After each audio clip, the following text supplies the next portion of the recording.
evening. Welcome to South Asia Newsline. I'm Uzma Jafri. Here are the top stories we are tracking for you on Friday, the 19th of June. India reinstates lockdown in Chennai as cases surge.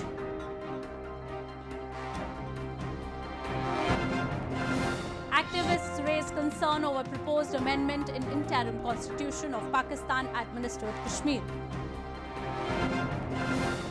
And Nepal's president approves new map that includes 3 territories disputed with India. And now for all the details. Authorities in Chennai, city of India's southern Tamil Nadu province, reimposed a citywide lockdown on Friday as coronavirus cases continued to spike. Tamil Nadu had 52,334 total cases of COVID-19 as of Friday, the second highest in India. Chennai alone on Thursday reported new 1,373 cases of the deadly virus.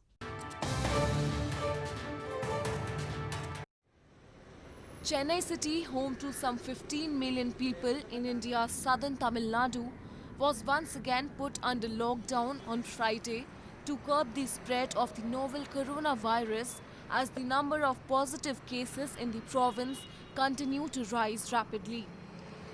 With 52,334 coronavirus cases, the second highest in India, and 625 deaths, shops remained closed, roads deserted as people stayed indoors during the lockdown in Tamil Nadu.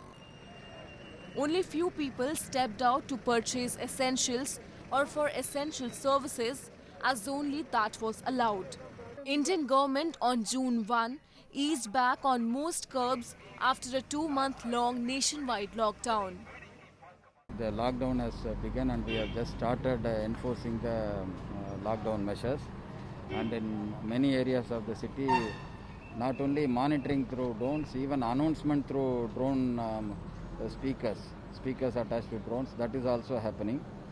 And except for permitted purposes, vehicles will not be allowed.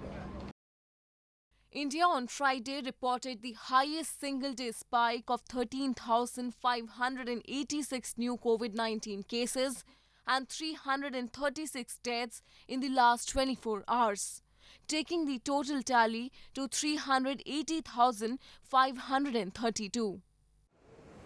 Indian government is now working on a unified strategy to tackle the coronavirus pandemic in worst affected regions like capital New Delhi and some satellite cities, while it is also arranging for more and more beds for patients across the country. The country has recently converted a spiritual center into what it claims will be the world's biggest temporary hospital with 10,000 beds to treat a surge in the number of COVID-19 cases. Protests against China continued across India on Friday to condemn the killing of 20 Indian soldiers in a violent border face-off with Chinese troops in the mountainous region of Ladakh earlier this week. Meanwhile, Indian troops remained on alert at the Galwan Valley in the Ladakh region 4 days after the clashes in which India said China had also suffered casualties.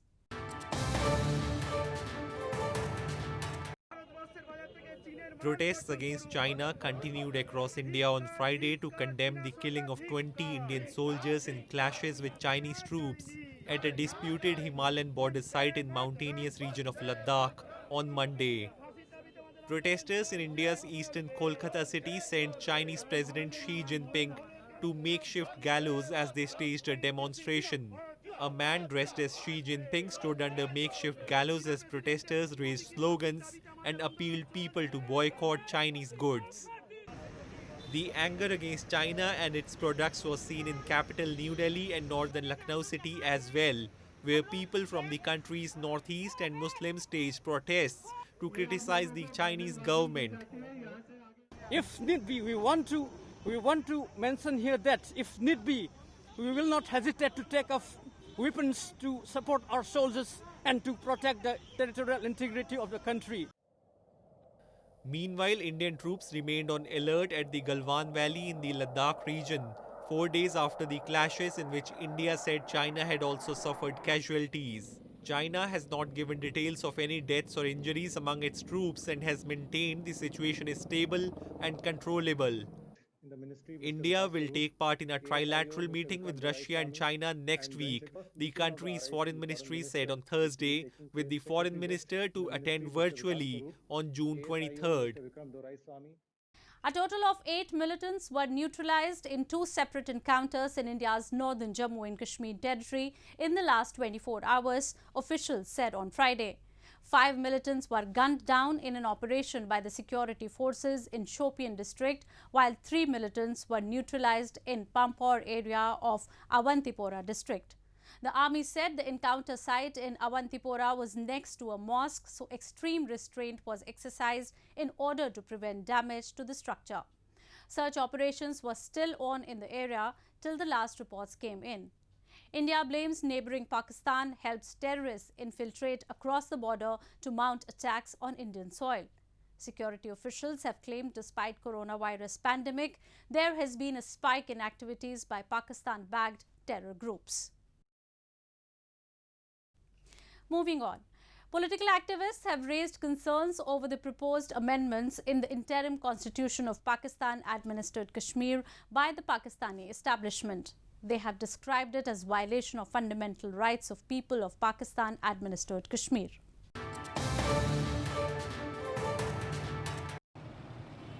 Political activists have opposed proposed 14th Amendment Bill in the interim constitution of Pakistan-administered Kashmir by the Pakistani establishment.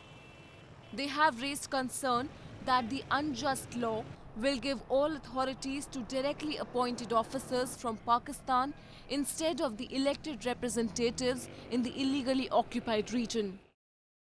The provisions include laws restricting any person to participate in political activity which does not believe accession with Pakistan. Activists described it as violation of the rights of self-determination and fundamental human rights of people of Pakistan-administered Kashmir. ये इंतहाई भयानक किस्म का एक नौ आबादियाती amendment है जिसके ज़रिए आज़ाद कश्मीर को मुकम्मल तौर पर पाकिस्तान की ग़ुलामी में एक दफ़ा फिर धकेला जा रहा है कि पाकिस्तान ने हमेशा आज़ाद कश्मीर के लोगों पे ऐसे कवानीन अपने सहूलतकारों के ज़रिए मुसल्लत किए हैं जिससे कि आज़ाद कश्मीर के लोगों के बुनियादी सियासी, समाजी और माशी हुकूक न सिर्फ सलब हुए हैं.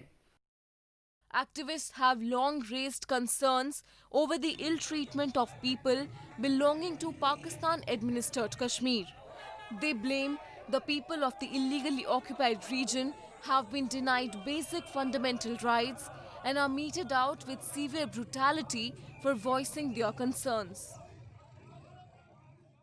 Commander of U.S. Central Command, General Kenneth McKenzie, has said that the United States has reduced its troop presence in Afghanistan to 8,600, fulfilling its obligation as part of a February deal with the Taliban.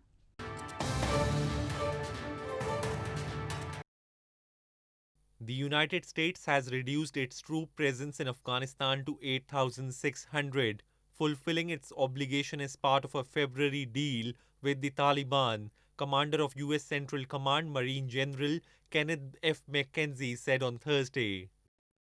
The deal said the U.S. would drop to 8,600 within 135 days, which is mid-July. It represents a reduction from about 12,000 troops at the time of the agreement. We have met our part of the agreement, McKenzie said, speaking during a webinar by a think tank Aspen Strategy Group. The Taliban struck a troop withdrawal agreement with the United States on February 29 to pave the way for talks with the Afghan government.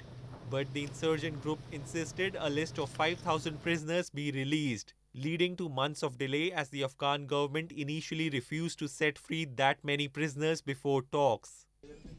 The issue is a final major sticking point, which if resolved is expected to lead quickly to intra-Afghan peace negotiations in Qatar, aimed at ending more than 18 years of war in a US-brokered peace process.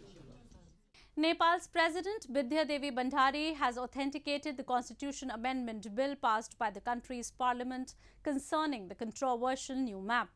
The new political map incorporates 3 disputed territories of Kalapani, Lipulekh and Limpiadhura, which India also claims.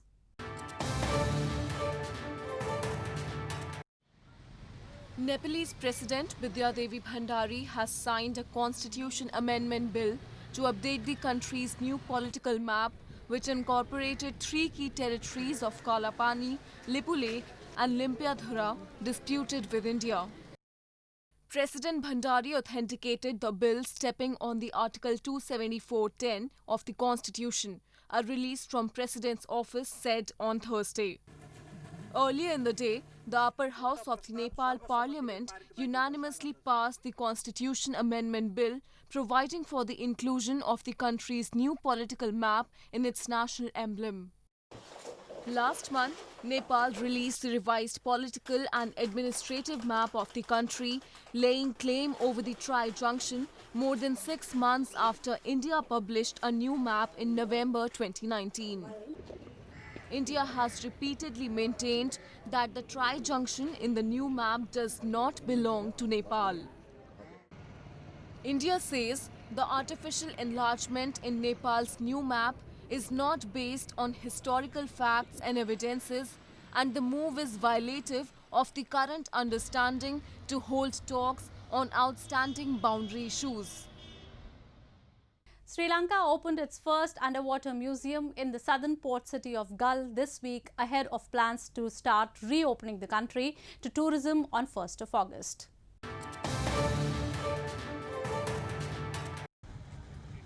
Sri Lanka opened its first underwater museum in the southern port city of Gull on Wednesday ahead of plans to start reopening the country to tourism on 1st of August. The museum was built by the country's navy and is about 50 feet underwater within the port. Navy Commander Vice Admiral Pial de Silva, an experienced underwater diver, declared open the site by cutting a ribbon underwater at the entrance to the museum. The statues in the museum are made from discarded concrete and steel by Navy personnel. One of the aims of the underwater museum project is to promote the regeneration of corals and fish breeding. අපට අද හැකියාව ලැබිලා තියෙනවා ඊටාත්ම අලංකාර කෞතුකාගාරයක් දියට ස්ථාපිත කරන්න. Sri Lanka's multi-billion-dollar tourism industry came to a halt in March this year when the country was placed in a lockdown to control the coronavirus spread. The country attracted around 2 million tourists last year, and the sector contributes around 11% to the nation's gross domestic product. The lockdown was lifted on 26th of May. There have been 1,947 cases of coronavirus in Sri Lanka, with 11 deaths so far. At a time when the world is still finding a solution for the highly contagious coronavirus, an India-based textile mill is claiming of producing antiviral fabric that will be used to make masks to fight the deadly virus.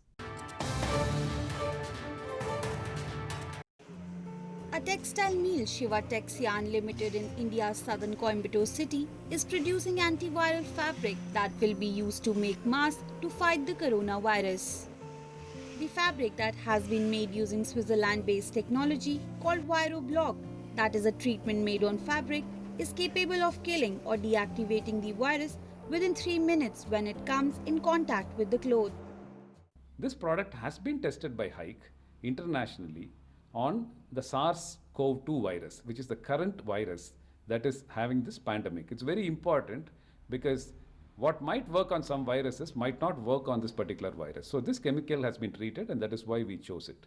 Second, the chemical has a very unique characteristic. It's a very proprietary technology where the deactivation time on the virus is sub 3 minutes.